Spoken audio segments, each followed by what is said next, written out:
नमस्कार साथियों, एक बार फिर से आपका MDM कॉलेज राइसनगर 11 टीके के YouTube channel MDM online study में स्वागत है। मैं आपका दोस्त यादवेंद्र शर्मा और आज का जो अपना टॉपिक है वो है RNA। इससे पहले अपने RNA के बारे में डिस्कस किया था। RNA क्या होता है, किस प्रकार से होता है, क्यों इसका नाम होता है, कैसे इसकी खोज हुई थी, इन चीज़ों के बारे में अपनी बातें की थी। उसके बाद में नेक्स्ट अपना जो टॉपिक था उस पर अपने बात की थी कि टाइप ऑफ RNA। अपने कहा था टाइप ऑफ RNA या RNA के जो प्रकार होते हैं उसके बारे में अपने बात करना स्टार्ट की थी और अपने कहा था कि on the basis of physical properties and function, यानी कि इसका जो भौतिक स्वरूप होता है और इसके कार्य जो होते हैं उसके आधार पर अपने RNA के दो टाइप बताए थे। एक था जेनेटिक RNA और दूसरा जो था वो था नॉन जेनेटिक RNA। तो अपने बात करते हैं कि टाइप ऑफ RNA। तो अपने कहा था कि जो टाइप ऑफ RNA जो होता है, टाइप ऑफ RNA कितने टाइप का होता है? दो टाइप का होता है।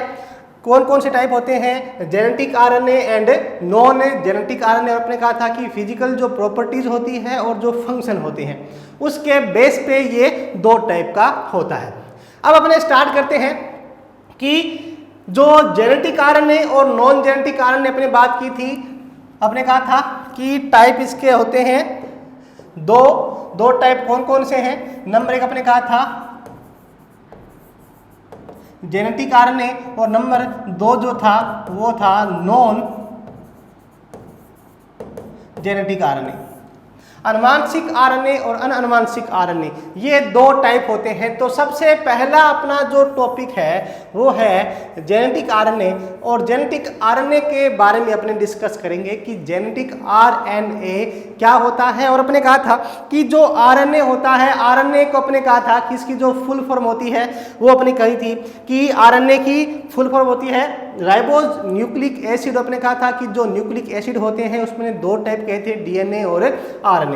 तो सबसे पहले अपनी बात करते हैं जेनेटिक RNA जो होता है वो क्या होता है या किस प्रकार से होता है। जेनेटिक शब्द आप लोग काफ़ी परिचित हैं, काफ़ी बार आपने जेनेटिक शब्द के बारे में सुना होगा, पढ़ा होगा और पीछे की जो क्लास थी वहाँ पर भी अपने जेनेटिक शब्द का डिस्कस भी किया था। यानी कि अनुवांशिक जेनेटिक का मतलब होता है और जेनेटिक RNA का होता है यानी कि जो अनुवांशिक RNA अपने कह सकते हैं या ऐसा RNA जो क्या है, जो अनुवांशिक सूचनाएं होती हैं या जो जेनेटिक इन्फॉर्मेशन होती है उन जेनेटिक इन्फॉर्मेशन को एक पीढ़ी से दूसरी पीढ़ी में ले जाने का जो काम होता है, ऑफस्प्रिंग में ट्रांसफर करने का जो काम होता है वो किया जाता है।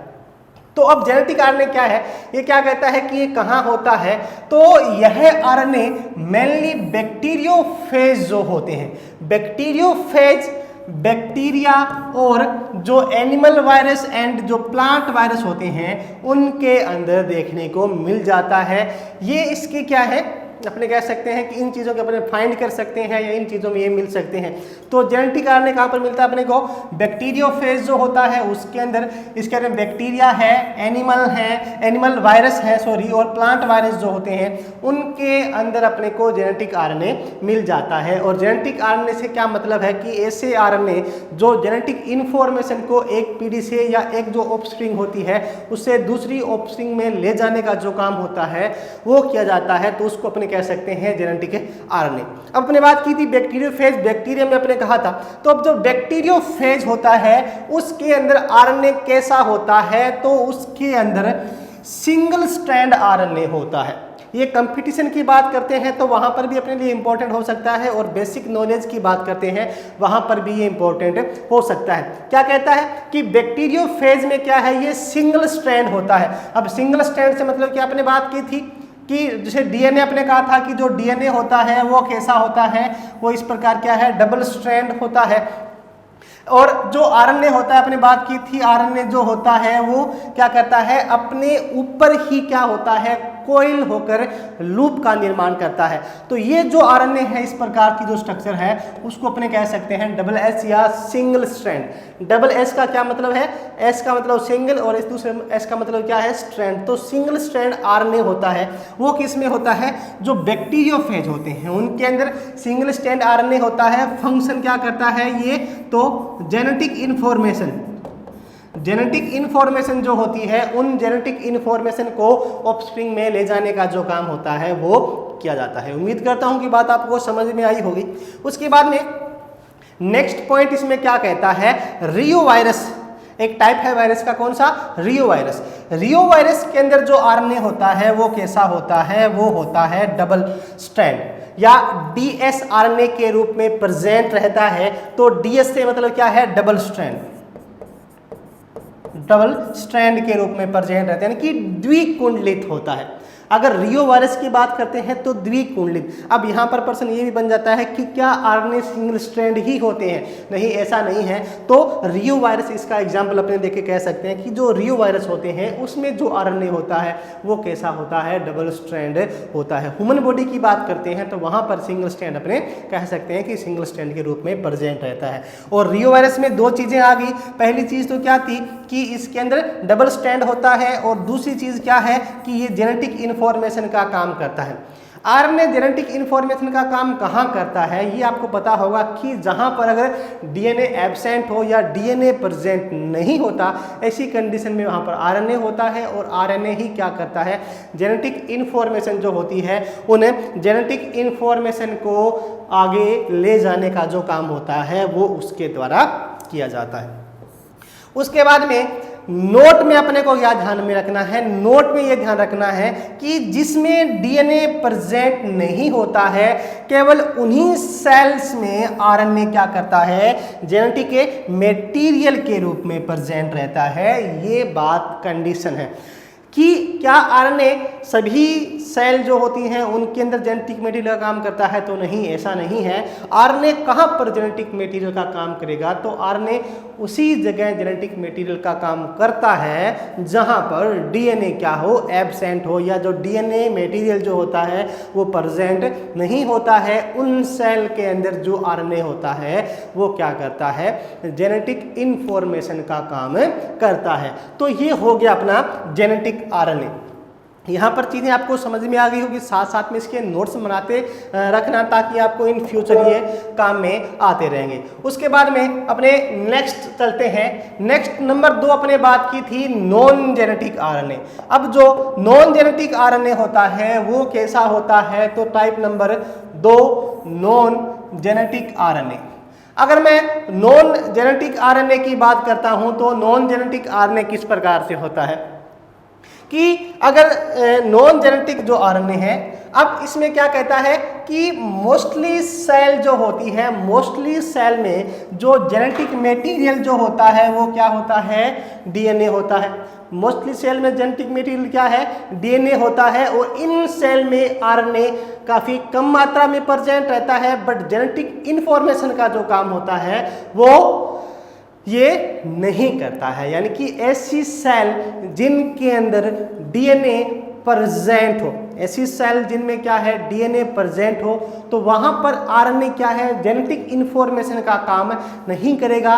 वहाँ पर उसके जो अदर फंक्शन होते हैं, अन्य काम जो होते हैं, अब आप सोचोगे अन्य काम कौन से, तो इसी लेक्चर में या आगे वाले लेक्चर अपने जैसे आगे बढ़ेंगे वैसे वैसे इसके जो अदर फंक्शन हैं उनके बारे में डिटेल से बात करेंगे। तो चिंता मत कीजिएगा, अभी अपने को यही समझना है कि ऐसी सेल जिनके अंदर क्या है, जेनेटिक मटेरियल के रूप में अगर डीएनए प्रेजेंट होता है तो उन सेल में आरएनए जेनेटिक मटेरियल का काम नहीं करता है, अन्य काम उसका होता रहता है। हालांकि जो आरएनए होता है वो काफ़ी मात्रा में प्रेजेंट भी रहता है। ऐसी सेल होती है जिनमें क्या है, डीएनए से ज़्यादा भी क्या होता है, आरएनए प्रेजेंट रहता है, लेकिन वो क्या है, जेनेटिक इन्फॉर्मेशन का काम नहीं करता। वहाँ पर जेनेटिक इन्फॉर्मेशन, अनुवांशिक सूचना, या अपने जो पूर्वजों की जो कोड हैं उनको नेक्स्ट जनरेशन में ले जाने का जो काम होता है वो डीएनए का होता है। तो सिंपल शब्दों में अपने ये कह सकते हैं कि ऐसी सेल जिनके अंदर डीएनए प्रेजेंट रहता है उन सेल में आरएनए क्या है, जेनेटिक इन्फॉर्मेशन का काम नहीं करता। और ऐसे आरएनए को अपने क्या बोलते हैं, ऐसे आरएनए को अपने कहते हैं नॉन जेनेटिक आरएनए या अनुवांशिक आरएनए, आप उसको कह सकते हो। ओके जी। उसके बाद में क्या है कि जो आरएनए का सिंथेसिस जो होता है वहां पर, अब ऐसी सेल जिनमें क्या है डीएनए प्रेजेंट है और वहां पर वो क्या है जेनेटिक इंफॉर्मेशन का काम नहीं कर रहा है, तो वहां से आरएनए का जो फॉर्मेशन होगा वो कैसे होगा, इसका निर्माण कैसे होगा। तो इसमें क्या कहता है कि आरएनए का जो सिंथेसिस का मतलब क्या है कि संश्लेषण अपने कह सकते हैं, या अपने कह सकते हैं कि बनना भी अपने कह सकते हैं। तो आरएनए कहां से बनता है, ये कहता है कि जो डीएनए टेम्पलेट होता है, डीएनए टेम्पलेट के द्वारा क्या होता है आरएनए का निर्माण होता है। तो अपने कह सकते हैं कि आरएनए का जो सिंथेसिस होता है वो डीएनए टेम्पलेट द्वारा होता है। अब टेम्पलेट क्या चीज है, क्या है, इसको अगर मैं थोड़ा सा आपको समझाऊं तो अब अपने यहां से समझ सकते हैं। देखिए कि मान लीजिए कि अपने कहा था कि ये क्या है, एक डीएनए है ना, ये क्या है कि डीएनए है। और जब अपने क्या है इसका रेप्लिकेशन पढ़ेंगे, ट्रांसक्रिप्शन पढ़ेंगे, तो यहाँ पर अपने एंजाइम्स की बात करेंगे, ये कैसे खुलता है।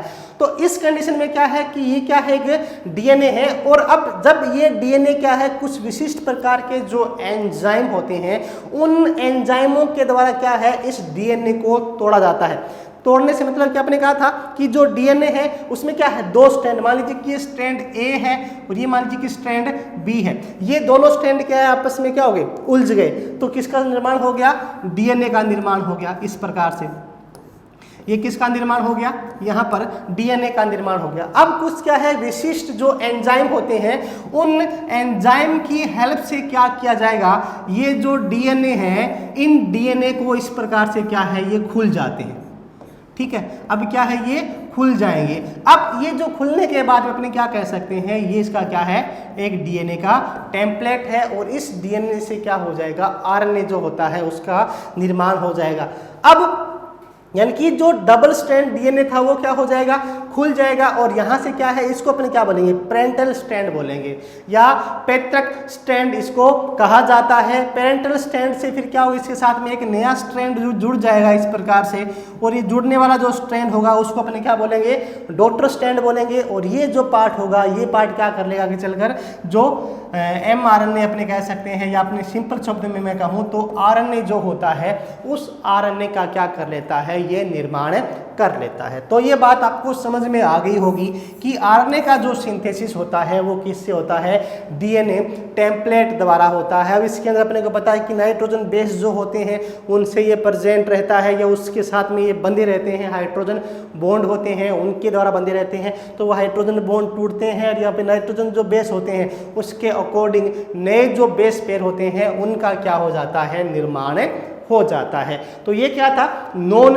जेनेटिक आरएनए था। अब मेन जो अपना टॉपिक है वो यहां से स्टार्ट होता है। देखिएगा अब क्या स्टार्ट होता है कि जो नॉन जेनेटिक है, non genetic RNA has 3 type, यानी कि जो नॉन जेनेटिक आरएनए होता है उसके कितने टाइप होते हैं, उसके टाइप होते हैं 3 टाइप हैं। वो कौन कौन से हैं देखो, नंबर 1 होता है mRNA, नंबर 1 स्टैंड कौन सा है mRNA।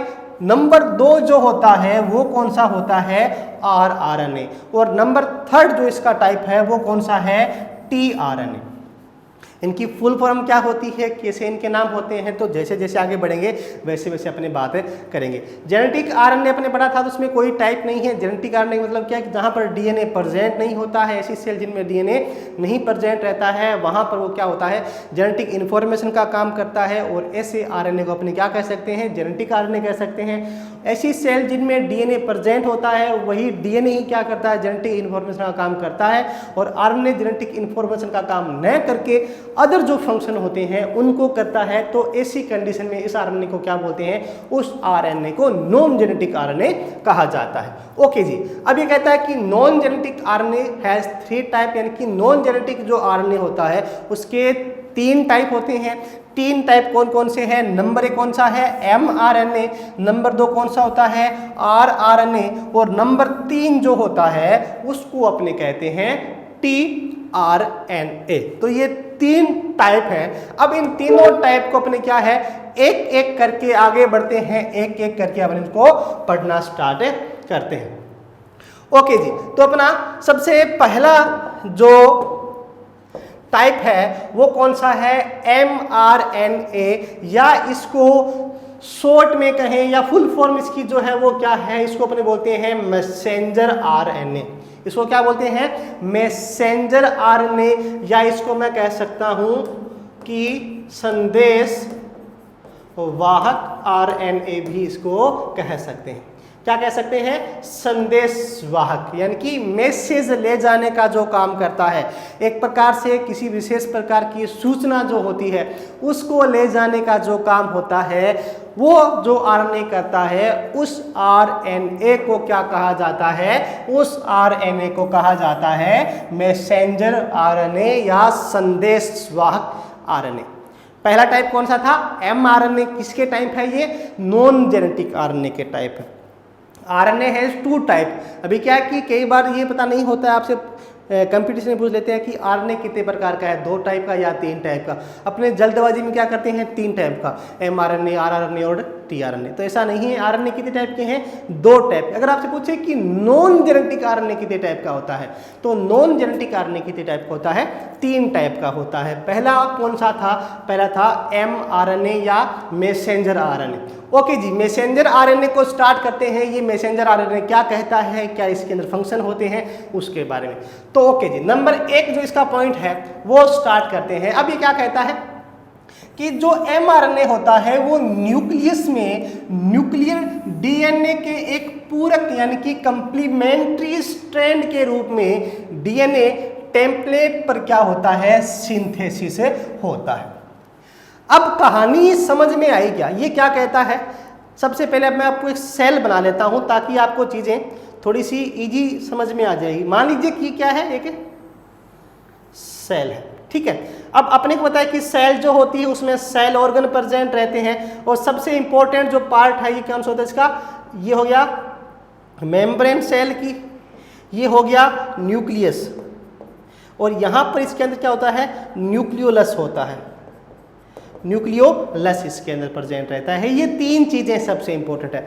अब ये क्या कहता है कि जो एमआरएनए न्यूक्लियस में न्यूक्लियर डीएनए, यानी कि अब अपने को पता है कि जो न्यूक्लियस होता है, केंद्रक जो होता है, उसमें क्रोमेटिन रेटिकुलम प्रेजेंट रहती है, और इसी से क्या है, डीएनए का निर्माण होता है। तो अब यहाँ पे क्या है कि क्रोमेटिन रेटिकुलम है प्रेजेंट है, या आपने कह सकते हैं कि ये मान लीजिए कि डीएनए प्रेजेंट है, ठीक है। अब जो डीएनए के एक कंप्लीमेंट्री स्ट्रैंड के रूप में डीएनए टेम्पलेट पर, अब क्या कहता है, अब इसको मैं बाहर लेके आता हूं सेल से, तो ये अभी अपने बात की थी, जैसे क्या है, ये क्या हो गया, ये अपना डीएनए हो गया।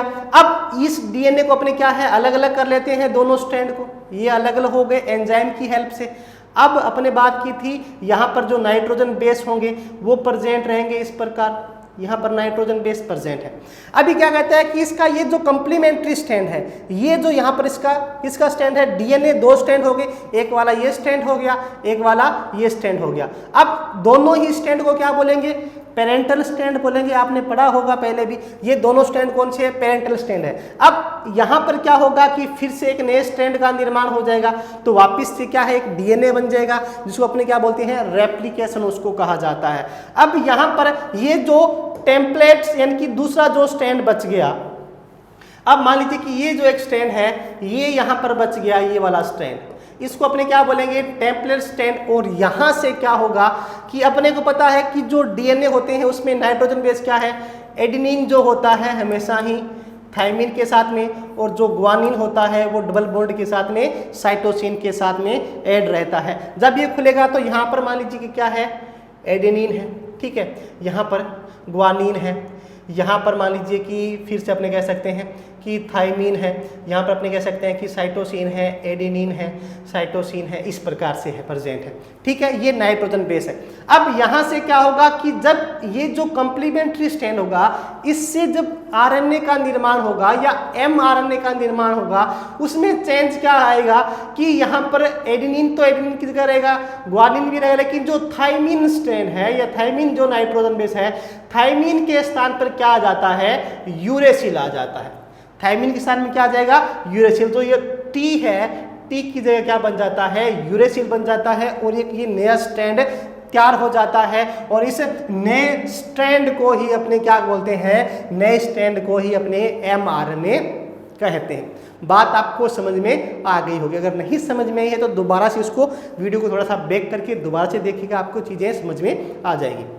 ओके, तो अब कहता है कि जो स्ट्रैंड है डीएनए टेम्पलेट पर सिंथेसिस होता है और एमआरएनए प्रोटीन सिंथेसिस के लिए क्रोमोसोमल डीएनए के जेनेटिक कोड को लेकर न्यूक्लियस से साइटोप्लाज्म में आ जाता है। अब यहाँ से इस लाइन को समझते हैं। अब ये क्या कहता है कि ये स्ट्रैंड बन गया, अब AGU एक ये कोड बन गया, एक GAC एक ये कोड बन गया, यानी कि तीन जो नाइट्रोजन बेस हैं उनका एक कोड होता है और ये जो कोड है ये एक विशेष प्रकार की जो प्रोटीन होती है उस प्रोटीन को कोड करता है। कोड करने से मतलब क्या है कि यहाँ से अब ये जो डीएनए, अभी अपने बात की थी कि जो डीएनए था वो इस प्रकार से डबल स्ट्रैंड था, अब ये क्या होगा सिंगल स्ट्रैंड में बन जाएगा। और सिंगल स्ट्रैंड में क्या है कि अब जो न्यूक्लियस होता है, अब न्यूक्लियस यहाँ पर है, इसमें क्या है कि छोटे छोटे इस प्रकार से छिद्र प्रेजेंट रहते हैं, या इसको अपने बोलते हैं न्यूक्लियर पोर जिनको कहा जाता है। और इन न्यूक्लियर पोर से क्या होगा कि जो एमआरएनए होगा वो यहाँ से किस में आ जाएगा, यहाँ से आ जाएगा साइटोप्लाज्म में। किस में आ जाएगा, साइटोप्लाज्म में आ जाएगा। और साइटोप्लाज्म में आने के बाद में यहाँ पर जो नाइट्रोजन बेस पेयर प्रेजेंट थे या जो जेनेटिक कोड जो होते हैं या जो कोड प्रेजेंट थे वो कोड क्या करेंगे, राइबोसोम जो होता है, यानी कि ये एमआरएनए किसके साथ में आ जाएगा, राइबोसोम के साथ में अटैच हो जाता है। और राइबोसोम के साथ में अटैच होने के बाद में क्या होगा कि यहाँ से विशेष प्रकार की जो प्रोटीन, और कौन सी प्रोटीन, जो प्रोटीन सेल को चाहिए है या हमारी जो बॉडी होती है उस हमारी बॉडी को किस प्रकार की प्रोटीन की आवश्यकता होती है, ये सूचना किस में होती है, डीएनए में होती है। और डीएनए से किस में आ जाएगी यहाँ पर साइटोप्लाज्म, यानी कि न्यूक्लियस, न्यूक्लियस से साइटोप्लाज्म, और साइटोप्लाज्म में आने के बाद में राइबोसोम के साथ में चलकर ये उस विशिष्ट प्रकार की प्रोटीन का निर्माण कर लेगी जिस प्रोटीन को अपनी बॉडी की आवश्यकता होती है। बात समझ में आ गई। तो यही बात ये कह रहा है कि न्यूक्लियस से साइटोप्लाज्म में जाता है तथा साइटोप्लाज्म में विभिन्न प्रकार की जो प्रोटीन होती है उस प्रोटीन का सिंथेसिस करता है। अब आपको ये बात समझ में आ गई होगी कि इसको मैसेंजर आरएनए क्यों कहा था। क्यों? क्योंकि डीएनए के अंदर प्रेजेंट जो सूचना थी, किसकी सूचना, कि किस प्रकार की प्रोटीन का निर्माण करना है, वो जो प्रोटीन है उसके निर्माण की जो सूचना होती है उस सूचना को यहाँ तक लाने का जो काम होता है वो एमआरएनए के द्वारा किया जाता है। और इस सूचना को ले जाने के कारण ही इसको क्या बोलते हैं, मैसेंजर आरएनए इसको कहा जाता है। तो बात आपको समझ में आ गई होगी।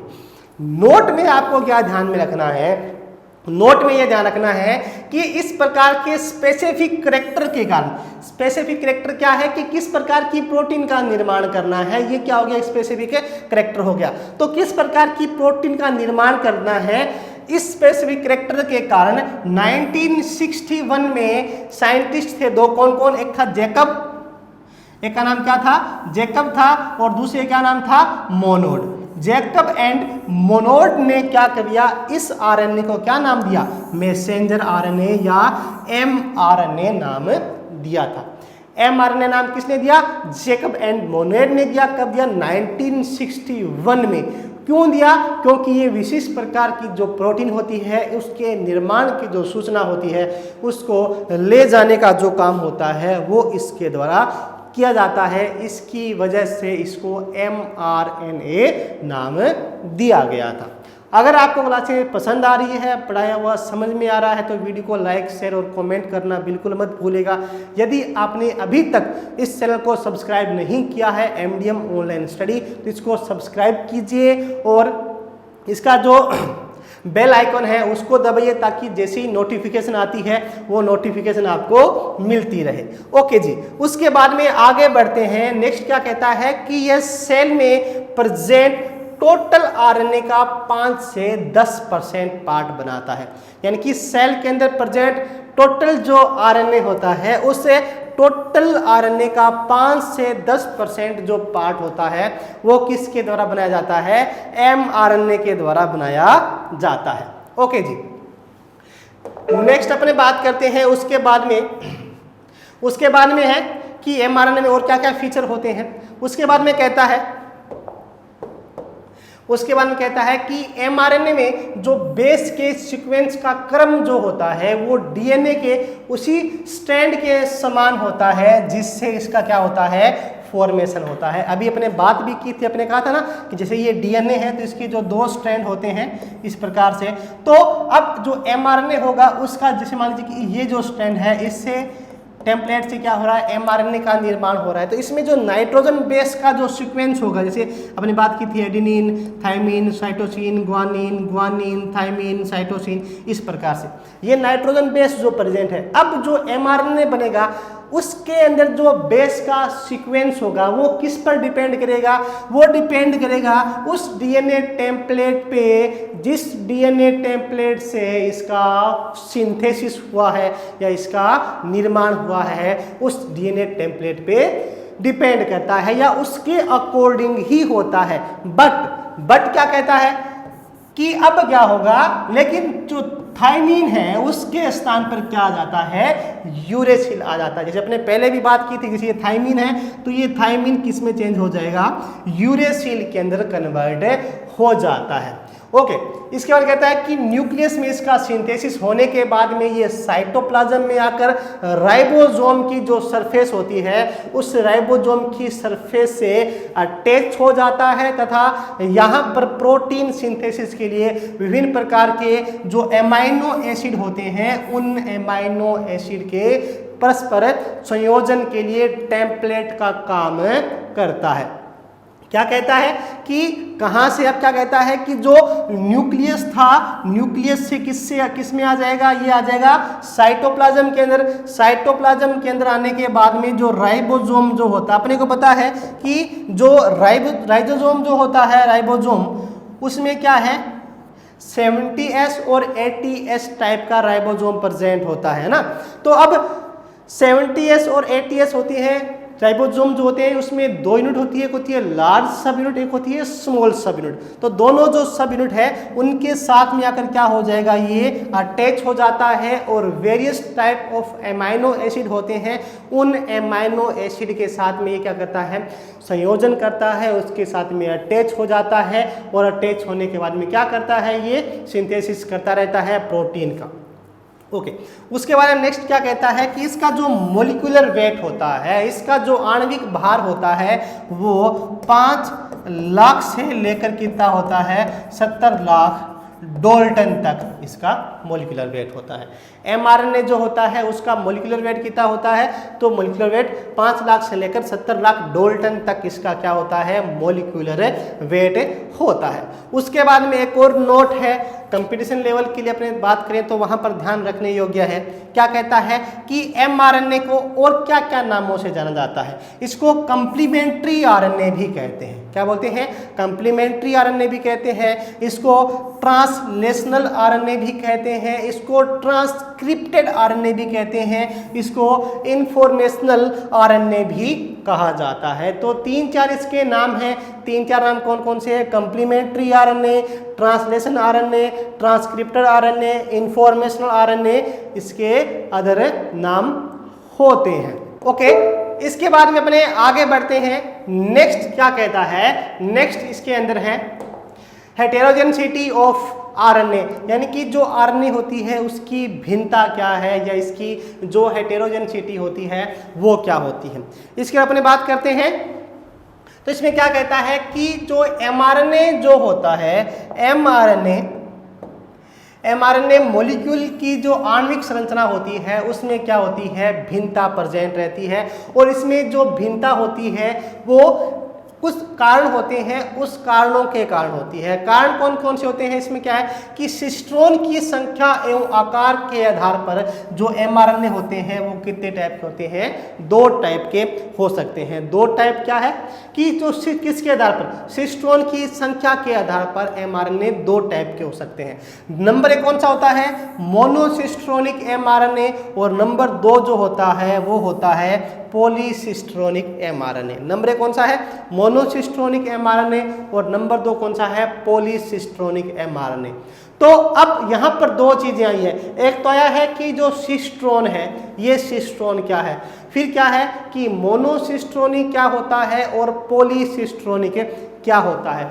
इन चीज़ों के बारे में अपने क्या है जो नेक्स्ट लेक्चर होगा, नेक्स्ट जो क्लास होगी, उस नेक्स्ट क्लास में इसका क्या करेंगे, अपने डिस्कस करेंगे, इसके बारे में बात करेंगे। तो आज के लिए इतना ही, बहुत बहुत धन्यवाद। जय हिंद, जय भारत।